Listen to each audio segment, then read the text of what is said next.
धातुवर्धक जानना चाहिए।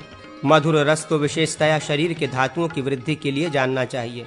दोष, धातु और द्रव्य समान गुणयुक्त होने पर शरीर की वृद्धि करते हैं और इसके विपरीत होने पर क्षयकारक होते हैं। नरश्रेष्ठ, इस शरीर में 3 प्रकार के उत्स्तंभ खंभ कहे गए हैं: आहार, मैथुन और निद्रा। मनुष्य इनके प्रति सदा सावधानी रखे। इनके पूर्णतः परित्याग या अत्यंत सेवन से शरीर क्षय को प्राप्त होता है। कृश शरीर, ब्रहण, पोषण, स्थूल शरीर का कर्षण और मध्यम शरीर का रक्षण करना चाहिए। ये शरीर के 3 भेद माने गए हैं: तर्पण और अतर्पण। इस प्रकार आहारादि उपक्रमों के 2 भेद होते हैं। मनुष्य को सदा हिताशी होना चाहिए, हितकारी पदार्थों को ही खाना चाहिए और मिताशी बनना चाहिए। परिमित भोजन करना चाहिए तथा जीर्णाशी होना चाहिए। पूर्वभुक्त अन्न का परिपाक हो जाने पर ही पुनः भोजन करना चाहिए। नरश्रेष्ठ, औषधि की निर्माण विधि 5 प्रकार की मानी गई है: रस, कल्प, क्वाथ, शीत कषाय और फांट। औषधों को निचोड़ने से रस होता है, मंथन से कल्क बनता है, औटाने से क्वाथ होता है, रात्रि भर रखने से शीत और तत्काल जल में कुछ गर्म करके छान लेने से फांट होता है।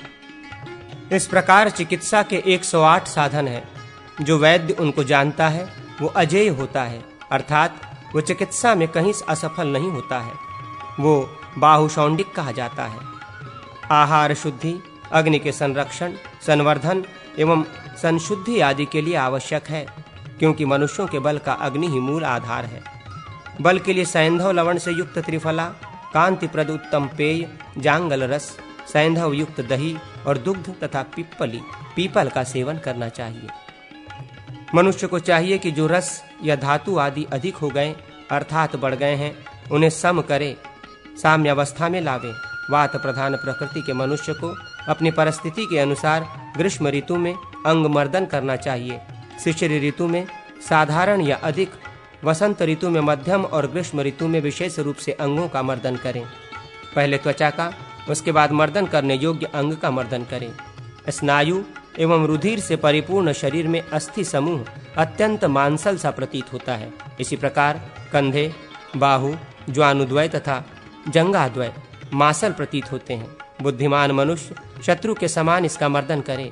जत्रु, हंसली का भाग, वक्षः स्थल, छाती, इन्हें पूर्ववत साधारण प्रकार से मले तथा समस्त अंग संधियों को खूब मलकर उन्हें अंग संधियों को फैला दे, किंतु उसका प्रसारण हठात एवं क्रम विरुद्ध न करे। मनुष्य अजीर्ण में भोजनोपरांत और तत्काल जल पीकर परिश्रम न करे। दिन के 4 भाग प्रहर होते हैं। प्रथम प्रहरार्ध के व्यतीत हो जाने पर व्यायाम न करे। शीतल जल से एक बार स्नान करे। उष्ण जल थकावट को दूर करता है। हृदय के श्वास को अवरुद्ध न करे। व्यायाम कफ को नष्ट करता है तथा मर्दन वायु का नाश करता है। स्नान पित्ताधिक्य का शमन करता है। स्नान के पश्चात धूप का सेवन प्रिय है। व्यायाम का सेवन करने वाले मनुष्य धूप और परिश्रम युक्त कार्य को सहन करने में समर्थ होते हैं। आयु